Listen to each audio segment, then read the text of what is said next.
સવાલોમાં સહયોગ આપવા માટે અને ટુ ધી પોઈન્ટ જવાબો લેવા માટે મારી સાથે છે મારા સહયોગી નિધિ અને દિવ્યા. અને લલિતભાઈ, સૌથી પહેલો સવાલ તો એ જ કે જ્યારે જિલ્લા પંચાયતની ચૂંટણીઓ કોંગ્રેસ જીતી હોય કે પછી વિધાનસભાની, ત્યારે પાટીદાર અનામત આંદોલન, આટલો મોટો સહયોગ હતો, એક આખા સમાજનો સાથ હતો. હવે ના અનામતનો મુદ્દો બાકી રહેવાનો છે કે ના આંદોલન, એ પ્રકારની પરિસ્થિતિમાં છે. તો લોકસભામાં કયા મુદ્દાઓથી કોંગ્રેસ જશે લોકોની વચ્ચે? કોંગ્રેસ ક્યારેય પાટીદાર અનામત આંદોલનના મુદ્દાઓ પર કે પાટીદારો આધારિત ચૂંટણી લડ્યું નથી એવું હું સ્પષ્ટપણે માનું છું. જિલ્લા પંચાયત, તાલુકા પંચાયતની ચૂંટણી વખતે 100% પાટીદાર સમાજે ભારતીય જનતા પાર્ટીની વિરુદ્ધમાં મતદાન કર્યું હતું. પરંતુ કોંગ્રેસના જે મુદ્દાઓ છે એ મુદ્દાઓ આધારિત લોકસભાની ચૂંટણીમાં જશે. પાટીદારોના આધારે તો જીત મળી હતી, 100% પાટીદારોના આધારે જીત મળી હતી. 2017 વિધાનસભાની ચૂંટણી વખતે પણ પાટીદાર વિસ્તારની અંદર કોંગ્રેસ પાર્ટીના ઉમેદવારો જીત્યા છે. અને એની પાછળનું કોઈ કારણ હોય તો પાટીદારોની ભાજપ પ્રત્યેની જે નારાજગી હતી, કારણ કે છેલ્લા 25 વર્ષથી ભારતીય જનતા પાર્ટી સાથે પાટીદાર સમાજ જોડાયેલો હતો તન, મન અને ધનથી. હવે તો નારાજગી દૂર થઈ ગઈ છે. નહીં, અનામત આપવાથી જે અત્યારે જે અનામતની જાહેરાત કેન્દ્ર સરકારે 10% અનામતની કરી છે એ 100% લોલીપોપ સાબિત થવાની છે. પરંતુ આપે એવું પણ કહેલું કે જો ભાજપ અનામત આપશે, જે આપી દીધું, જેની વાત થઈ ગઈ છે, તો હું ભાજપમાં જોઈન થઈ જઈશ. 100% મેં કીધું છે, પરંતુ આ અનામતની વાત નથી. આ 10% અનામત છે. દેશ લેવલે બિન અનામતી સમુદાયને અનામતની વાત છે. મારા પાટીદાર સમાજને અનામત આપે તો આજે પણ કહું છું કે પાટીદાર સમાજમાં જો બંધારણીય અનામત આપતા હોય તો હું 100% કોંગ્રેસ છોડી અને ભારતીય જનતા પાર્ટી પહેલા આવે કે સમાજ. જો અત્યારે હું કોંગ્રેસ પાર્ટીનો ધારાસભ્ય છું, પરંતુ બહુ સ્પષ્ટપણે કહું છું કે હું મારા સમાજમાંથી આવું છું. મારા સમાજે મને આગેવાન બનાવ્યો છે, એટલે મારા સમાજ છે એ મારી પ્રાયોરિટી છે. અને કોઈ પણ વસ્તુ આપણે પાડોશીને સાવ કાઠિયાવાડી ભાષામાં કહું તો પાડોશીને બાપને બાપ નો કે પાડોશીને કાકા નો કે, જે માણસ એના સમાજને કુટુંબને વફાદાર ન હોય એ માણસનો કોઈ ભરોસો ન કરે. લલિત વસોયા, ખેડૂતો માટે ક્યારેક જળ સમાધિ કરવાની ચીમકી આપે, ક્યારેક ખેડૂતો માટે આંદોલન કરે, જમીનના પ્રશ્નો લઈને ઉભા થાય. પરંતુ કોંગ્રેસનું જે નેતૃત્વ છે એ મેક્સિમમ દેવા માફીની વાત કરી શકે છે, પણ કોઈ એવું સોલ્યુશન નથી આપી શકતા ખેડૂતોને. ના વર્ષોથી આપ્યું છે, ના હવે આપી શકે છે. તો લલિત વસોયાએ કઈ વિચાર્યું છે મનમાં કે ખેડૂતો માટેનો આ બધા જ પ્રશ્નો છે, એનું નિરાકરણ શું હોઈ શકે? આખરે ખેડૂતોના પ્રશ્નનું એકમાત્ર નિરાકરણ છે સિંચાઈ માટેનું પાણી. અત્યારે સૌરાષ્ટ્ર પૂરતી હું વાત કરું તો સૌરાષ્ટ્રની અંદર જેટલા ડેમો છે, તમામ ડેમોની અંદર જે પાણીનો જથ્થો છે એ જથ્થો નર્મદાની પાઇપલાઇન નખાણા છતાં એ અનામત પીવા માટે રાખવામાં આવ્યું છે. જો એ પાણી ખેડૂતોને આપી દેવામાં આવે અને પીવા માટેનું પાણી નર્મદામાંથી આપવામાં આવે તો ખેડૂતોને જે ઉત્પાદન લઈ શકે અને ઉત્પાદનના પોષણક્ષમ ભાવ આજ દરેક સમસ્યાનો ઉકેલ છે. સિંચાઈના કામમાં પરસોત્તમ સાબરિયા ભ્રષ્ટાચાર કરે છે, ત્યારે કેમ લલિત વસોયા સામે નથી આવતા? કારણ કે ખેડૂતોની સામે અન્યાય છે. હું પરસોત્તમભાઈને બચાવમાં પરસોત્તમભાઈની જયારે ધરપકડ થઈ ત્યારે પણ ગયો હતો. પણ આપને કહું કે જે મુદ્દા ઉપર જે ભ્રષ્ટાચારની વાત કરીને પરસોત્તમભાઈને પકડવામાં આવ્યા છે, પરસોત્તમભાઈ ચૂંટાણા પહેલા આ કૌભાંડ થઈ ગયું હતું. આ કૌભાંડને વિરોધ આખી જે એની ઓડિયો છે, ઓડિયોને સાંભળી છે, એના ઓડિયોમાં સ્પષ્ટપણે કહ્યું છે કે વિધાનસભાની અંદર આ પ્રશ્ન ન ઉઠાવવો. અને પરસોત્તમભાઈની વાત નથી, પરસોત્તમભાઈનો જે વકીલ એ વકીલે કરેલી વાત છે ને એના આધાર ઉપર આને પકડ્યા છે. હું આપને કહું કે સરકાર ક્યાંક ને ક્યાંક ભેદભાવની નીતિ રાખે છે. પ્રદીપસિંહ જાડેજા અને જયરામભાઈ પટેલનો ઓડિયો પણ દરેક મીડિયાએ બતાવ્યો છે, તો એની ઉપર એક્શન નથી લેવાતા અને પરસોત્તમભાઈ ઉપર એક્શન લેવામાં આવે છે. અને આપના માધ્યમથી કહું કે આજે વિધાનસભાના અધ્યક્ષ કોઈ પણ ધારાસભ્યની વિરુદ્ધમાં ચાર્જશીટ રજૂ કરવાની હોય તો વિધાનસભાના અધ્યક્ષની મંજૂરી લઈને કરવામાં આવે. વિધાનસભાના અધ્યક્ષ છેલ્લા 10 દિવસથી આ પરસોત્તમભાઈની ચાર્જશીટ મુકાય એમાં સહી પણ નથી કરતા. જે જળ સમાધિ માટે અને પાણી દૂષિત થઈ રહ્યું તો એના માટે અવાજ ઉઠાવ્યો, પરંતુ સૂત્રો તો એવું પણ કહે છે કે ડાઇંગ ઉદ્યોગો પાસેથી પૈસા લઈને આ અવાજ તમે જાતે જ બંધ કરી દીધો. જો આપના માધ્યમથી કહું, જે આક્ષેપ તો સારા કામો કરતા હોય તો પણ આક્ષેપો થતા હોય છે. જે પ્રદૂષિત પાણી ચોમાસા દરમિયાન ડેમની અંદર આવ્યું અને એ ડેમનું પાણી એ ધોરાજી તાલુકો, માણાવદર તાલુકો અને કુતિયાણા તાલુકાના 50 ગામને પીવા માટે આપવામાં આવતું હતું. દરેક ગામ લોકોએ નક્કી કર્યું છે. આજની તારીખમાં દાવા સાથે કહું છું કે 50 ગામમાંથી એક પણ ગામ આ પાણીનો ઉપયોગ ચાલુ વર્ષે હજુ સુધી જૂથ યોજના છે, જૂથ યોજનામાં એક પણ ગામના લોકોએ પાણી લીધું નથી અને શક્ય હશે ત્યાં સુધી પાણી લેવાના પણ નથી. રહી બીજી વાત કે અત્યારનો જે પ્રશ્ન છે એને ક્લોઝર નોટિસ આપી, ક્લોઝર નોટિસ આપ્યા પછી ઘણો બધો કંટ્રોલ છે, પણ ઉદ્યોગપતિઓ અને અધિકારીઓની મિલીભગતથી આજની તારીખમાં ભાદર નદીની અંદર પાણી નાખવામાં આવે છે. વાત એવી પણ છે કે કોંગ્રેસના જેટલા ધારાસભ્યોના વિસ્તારો છે ત્યાં રાજ્ય સરકાર છે તે વિકાસના કામો અટકાવી રહી છે. 100% આજની તારીખમાં હું તમને કહું કે વિધાનસભાની અંદર સ્ટેટના રસ્તા અને પંચાયતના રસ્તા બંને રસ્તાની અંદર 15 કરોડ રૂપિયા વાપરવા ફરજિયાત છે. મારા વિસ્તારની અંદર આજની તારીખમાં ફક્ત 6.5 કરોડ રૂપિયાના રસ્તાના જોબ નંબર આપવામાં આવ્યા છે. ભેદભાવની વાત છે. બીજી આપને કહું કે ભાદર 2 ડેમ મારા વિસ્તારની અંદર આવે છે. ભાદર ડેમ પૂરેપૂરો આ વખતે ભરાણો હતો. સૌરાષ્ટ્રનો એકમાત્ર ડેમ છલકાણો હતો અને કેમિકલ યુક્ત જે પાણી હતું. ભાદર નદીના કાંઠે જે ખેતીની જમીન છે 18,000 હેક્ટરથી પણ વધારેની જમીન જો એમાં પાણી છોડવામાં આવે તો પિયત ખેડૂતો કરી શકે અને ખેડૂતોને કાંઈક વળતર મળે. એના માટેની અમે રજૂઆત કરી. આ ગવર્મેન્ટના અધિકારીઓએ પેલા એવું કીધું, જે લેખિતમાં પણ હું મીડિયાને આપી ચૂક્યો છું કે 425 MCFT ફૂટ પાણી વધારાનું ડેમમાં છે. બીજે જ દિવસે હું માગણી કરું તો બીજે જ દિવસે રિપોર્ટ ફરી જાય અને એવું કહે કે 56 MCFT ફૂટ પાણી છે અને આ પાણી છોડવામાં આવશે તો નદીની અંદર પાણી જશે નહીં. નર્મદાનું પાણી પહોંચાડવાને બદલે ભાદર 2 ડેમનું પાણી જે અમે નથી પીતા એ પોરબંદર માટે અનામત રાખવાનો હુકમ કર્યો. અમે એની સામે લડાઈ કરી, મેં અને જવાહરભાઈ ચાવડાએ. અમારા બંનેના વિસ્તારની અંદર સિંચાઈનું પાણી આપે છે તો સરકારે પાણી આપ્યું. એક બાજુથી હુકમ કરે છે અમને બદનામ કરવા માટે, બીજી બાજુથી આંદોલન કરીએ તો આ કામ નું સોલ્યુશન આવે છે. અને રવિવારથી પોરબંદર પાણી લઈ જવાની જાહેરાત કરી. ભાદર ડેમ થી પોરબંદર સુધી 110 કિલોમીટર નો રન છે. ત્યાં પાણીની પાઇપલાઇન નથી, કોઈ વ્યવસ્થા નથી અને પાણી અનામત રાખ્યું. હવે પ્રશ્ન એ છે કે લલિતભાઈ વસોયા તમિલનાડુની જેમ ખેડૂતોની જેમ આંદોલન કરે, અર્ધનગ્ન અવસ્થામાં વિરોધ કરે, ઘણા બધા પ્રશ્નો ઉપાડે, તો લલિતભાઈ વસોયા લોકસભા લડશે તો કદાચ બહુ બધા ખેડૂતોની વાત આવી જશે. રહી અર્ધનગ્ન થઈ અને પાક વીમાના પ્રશ્ને સરકારને જગાડવાની વાત, હું બહુ સ્પષ્ટપણે કહું છું કે હું અર્ધનગ્ન ન થયો હોત તો ગુજરાતના મીડિયા એ આ મુદ્દાને હાઈલાઈટ ના કરે. સાચી વાત છે. ફક્ત હાઈલાઈટ થવા માટે નહીં પણ ખેડૂતોની જે વાચા છે, અને મારા કાર્યક્રમ પછી આખા ગુજરાતની અંદર જે આગેવાનો ખેડૂત આગેવાનો હતા, ધારાસભ્યો હતા, એ જાગૃત થયા અને જે ક્રોપ કટિંગ ની અંદર વીમા કંપની દ્વારા ખોટું કરવામાં આવતું હતું એ ખોટું થતું અટકું અને ક્યાંક ને ક્યાંક બધા લોકોએ પ્રયત્ન કર્યો. પરંતુ જો મેં ન કર્યું હોત તો 100% આ પ્રશ્ન છે મારા વિસ્તાર પૂરતો હતો અને વિસ્તાર પૂરતો જ રહેતો. અને આંદોલન કરતા કરતા કાયદો પણ હાથમાં લેતા લલિતભાઈ ખચકાતા નથી. જો બહુ સ્પષ્ટપણે કહું, કાયદો હાથમાં લેવાનો શોખ નથી. હજી મારી ઉપર એક કેસ સિવાય કેસ નથી. પરંતુ જ્યારે વિસ્તારના લોકોએ મત દઈને વિધાનસભાની અંદર મોકલા છે ત્યારે લોકો એવું ઈચ્છતા હોય કે એનો પ્રતિનિધિ એના કામ કરાવે. અધિકારીઓ ઘણી વખત એવા જ ઉદ્ધત જવાબો ધારાસભ્યને પણ આપતા હોય છે અને ત્યારે સ્વાભાવિક છે કે સરકાર અમારી નથી કે એની બદલી કરાવી શકીએ કે એની ઉપર એક્શન લઈ શકીએ, તો સ્વાભાવિક છે કે લોકોના કામ કરવા માટે ક્યારેક બોલવું પણ પડે. લલિતભાઈ, ટ્રેન્ડ નથી બની ગયો કે અલ્પેશ કથિરિયા પણ પોલીસ સ્ટેશનમાં જઈને દાદાગીરી કરી આવે? પહેલા તમારા જે સાથી યુવા નેતાઓ છે એમને પણ થોડું શીખવજો ને.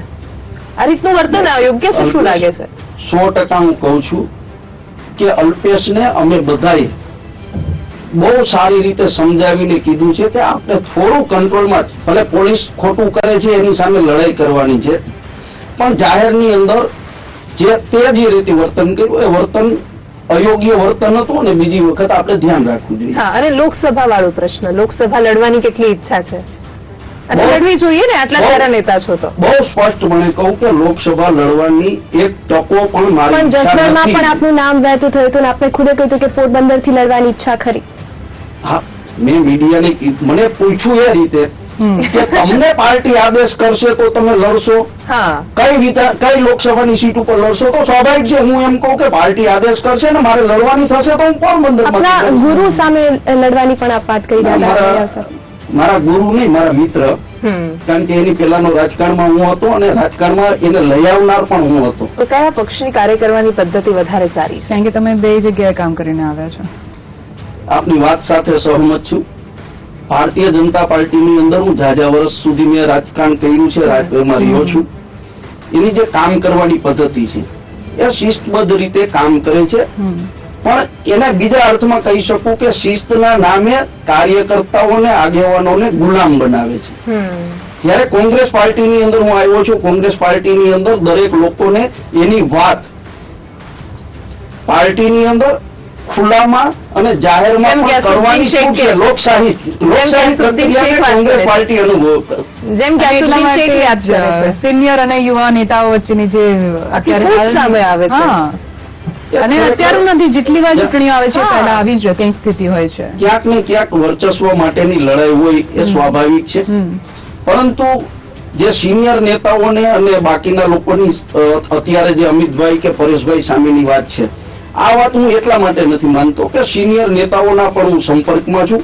ઘણો સમયથી હું ભાજપમાં હતો ત્યારે પણ મારે અર્જુનભાઈ મોઢવાડિયા, સિદ્ધાર્થભાઈ સાથે બહુ સારા સંબંધો હતા, પરંતુ ક્યારે પણ આ લોકોએ, અને કદાચ જૂથબંધીની વાત હોય તો સ્વાભાવિક છે કે હું આ બે નેતાના નામ દઈને કહું છું કે મારે એની સાથે વર્ષોથી ઘરના સંબંધ છે. કરે પણ સિનિયરોની અવગણના કોંગ્રેસ સ્ટેજ પર સ્થાન ન આપવામાં આવે.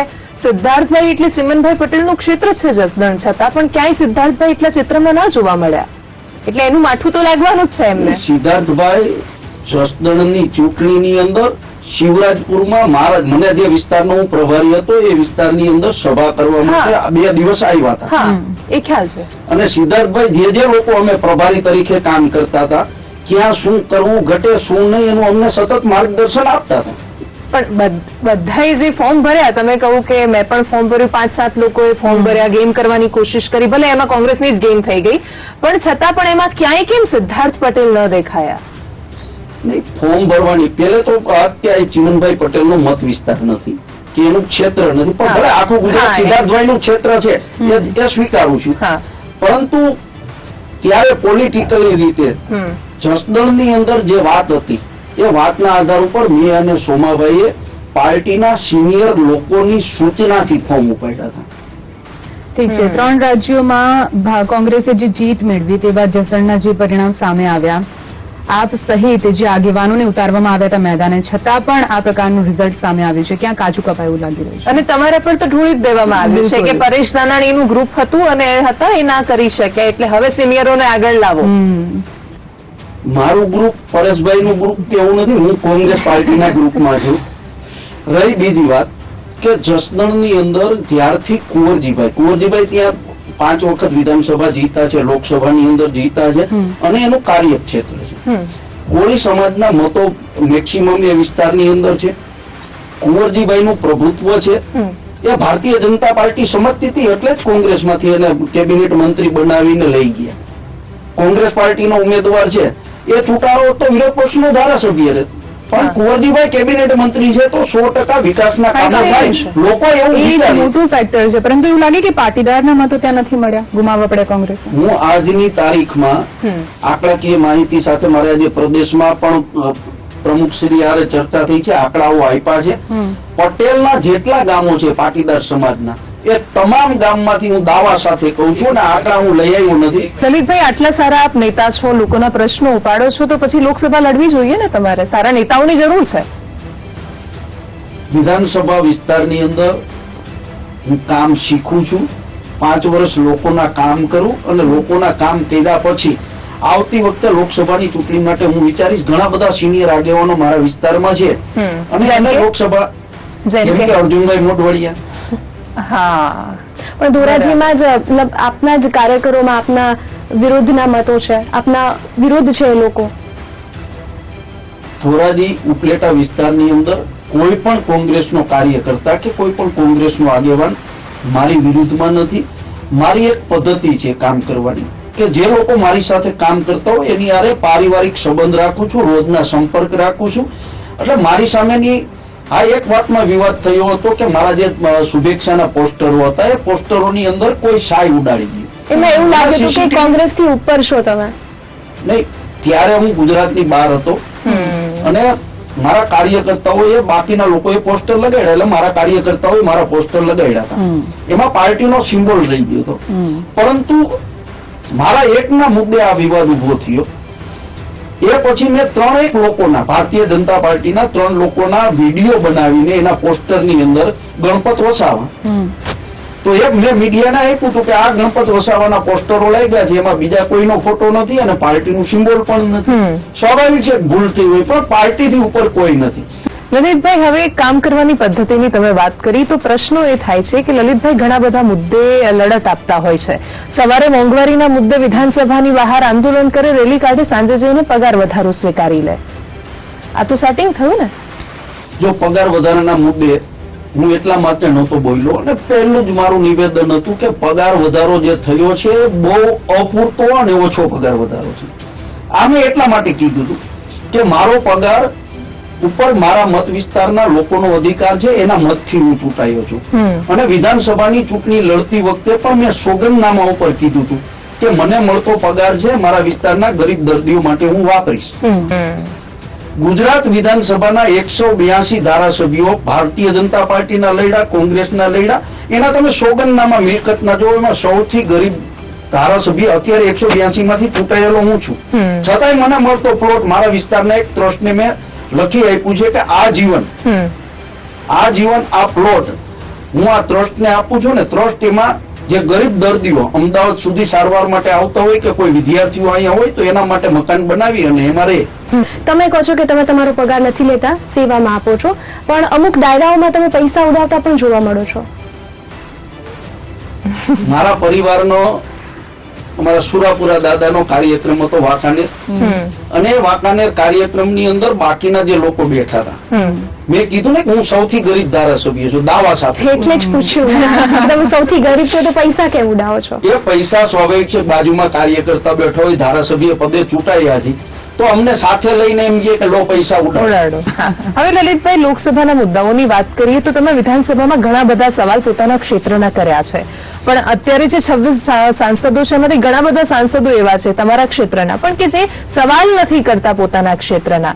તો તમને એવું લાગે છે કે કોંગ્રેસના કયા એવા ચહેરાઓ છે જે લોકસભામાં જશે તો એ લોકોના પ્રશ્નો ઉપાડશે? ચહેરાઓની ચર્ચા અત્યારે કરવી આસ્થાને એટલે તમને શું લાગે છે? પાર્ટી સારા લોકોને અને એક્ટિવ પાર્ટી દરેક વખતે સારા લોકોને નથી જ મોકલતી અને ટિકિટ પણ નથી આપતી. એક્ટિવ માણસને ટિકિટ આપે. હું તમને કહું જેમ કે હું મારા વિસ્તારનો અને મારો દાખલો આપું. મેં આજે જ વિધાનસભાની અંદર તારાંકિત અને અતારાંકિત પ્રશ્નોની મેં જે પ્રશ્નો પૂછ્યા છે એની ફાઇલ મગાવી એટલા માટે કે સોશિયલ મીડિયાના માધ્યમથી 1 વર્ષ પૂરું થયું છે, તો મેં લોકોના કેટલા પ્રશ્નો ઉપાડ્યા એના માટેની માહિતી હું આજ વિધાનસભામાંથી મેં કાઢવી. 88 અતારાંકિત પ્રશ્નો અને તારાંકિત પ્રશ્નો 63 આ મેં પૂછ્યા છે. આની પેલા માહિતી અધિકારમાં જયારે મારે વિઠ્ઠલભાઈ થી હું જુદો થયો, વિઠ્ઠલભાઈ ધારાસભાની અંદર આવતા નહીં, કોઈ પ્રશ્ન ન પૂછતા, તો મેં એની જે માહિતી હતી એના આટલા કારકિર્દીની અંદર એને ફક્ત 23 પ્રશ્નો વિધાનસભાની અંદર પૂછ્યા છે. એની સામે મેં 1 વર્ષની અંદર 88 અને 63. એટલે છેલ્લો પ્રશ્ન એ છે કે લલિત વસોયા જેવા એવા કયા લોકો છે કોંગ્રેસમાં કે જેમને ટિકિટ મળવી જોઈએ કે જેથી જે જઈને સવાલ પૂછી શકે? કેમ કે લોકસભા લોકોનું પ્રતિનિધિત્વ કરવાનું છે એમને. જો એ સવાલ જ નહીં પૂછે તો શું મતલબ એ કોંગ્રેસના નેતાઓનો? તમને એન્કાઉન્ટરમાં કદાચ મારા જેવો કોઈ માણસ નહીં આવ્યું હોય, હું આ જ વાસ્તવિકતા સ્વીકારું કે લોકસભાની અંદર જાવ તો પેલા મારે હિન્દી કે ઇંગ્લિશમાં વાત કરવાની શીખવી પડે. એટલે હું અહીં ગુજરાતની અંદર બરોબર છું, પણ સારા લોકો કયા લોકો એવા છે કોંગ્રેસના અત્યાર સુધીમાં ઘણા બધા રહ્યા છે સાંસદ સભ્યો, ભલે આ વખતે 26 નથી, પણ કયા એવા ચહેરાઓ તમને લાગી રહ્યા છે? મધુસૂદન મિસ્ત્રી હતા, લોકસભાની અંદર પ્રશ્નોત્તરી કરતા હતા. તુષારભાઈ ચૌધરી કરતા હતા. જે લોકો સંસદમાં છે અને એક્ટિવ હતા, ભરતસિંહભાઈ એક્ટિવ હતા. તો આવા અર્જુનભાઈ શું કરશે? અર્જુન મોઢવાડિયા કેવા નેતા લાગે છે તમને? અર્જુનભાઈ 100% કાર્યક્ષમ નેતા છે. એની કામ કરવાની પદ્ધતિ, કાર્યકર્તાઓ સાથેનો એનો જે મિલનસાર સ્વભાવ છે એ સ્વભાવને કારણે આજે કોંગ્રેસ પાર્ટીની અંદર એ છે, સિદ્ધાર્થભાઈ છે, ભરતસિંહભાઈ છે, લોકપ્રિય જ છે અને કાર્યકર્તાઓ આજની તારીખમાં એને સ્વીકારે છે. લોકસભાની વાત કરીએ, સૌરાષ્ટ્ર પાટીદારોનો પણ ગઢ છે અને કોંગ્રેસનો પણ ગઢ છે. લલિત વસોયા કેવી રીતે ફાયદો કરાવશે? 100% મેં કીધું કે હું ફક્ત પાટીદાર પૂરતી વાત નથી. મારા વિસ્તારની અંદર હું તમને કહું કે 2,83,000 મતદારમાં ફક્ત 76,000 પાટીદારના મત હતા.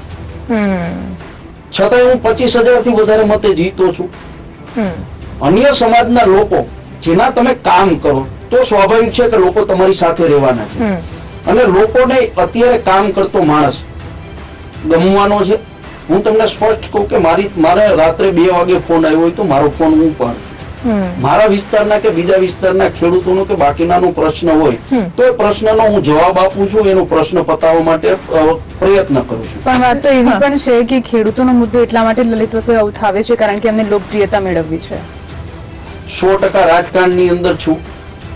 લોકોમાં પ્રિય થાવ એના માટેનો મારો પ્રયત્ન હોય. જે કિંમત આપવામાં આવી પાસના કન્વીનરોની બરાબર હતી કે વધારે આપી દીધી? હવે તો કેને કેટલી કિંમત આપી છે બહુ મને ખ્યાલ નથી, પરંતુ વજને જોઈખા છે એ પાકું છે. છેલ્લો પ્રશ્ન એ છે કે ભારતીય જનતા પાર્ટીના કયા એવા નેતાઓ છે જે તમને લાગે છે કે ખૂબ સારા નેતાઓ છે ને એ પ્રકારે રીતથી કામ કરવું જોઈએ ગુજરાત ભાજપના? તો વ્યક્તિગત રીતે મારે કહેવાનું હોય તો આરસી ફળદુ છે, એ માણસ તરીકે સારા છે પણ પોતાને નિર્ણય નથી લેતા ને. જે કઈ નિર્ણય છે પાર્ટી નિર્ણય લે છે. આરસી ફળદુ 100% સારા, સજ્જન, નિષ્ઠાવાન, પ્રમાણિક માણસ છે.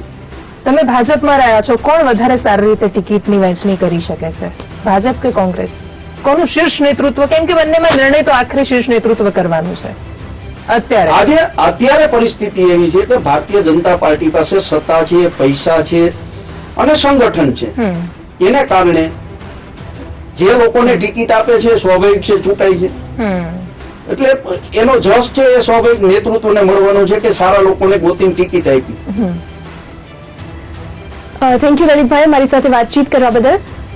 તો આજે સીધા સવાલો કર્યા અને સીધા જવાબો મેળવવાનો એક પ્રયાસ કર્યો, જ્યારે અમારી સાથે લલિતભાઈ વસોયા હતા. આવતા એપિસોડમાં એક નવા ચહેરા સાથે વાતચીત કરીશું અને સીધા સવાલ કરીશું.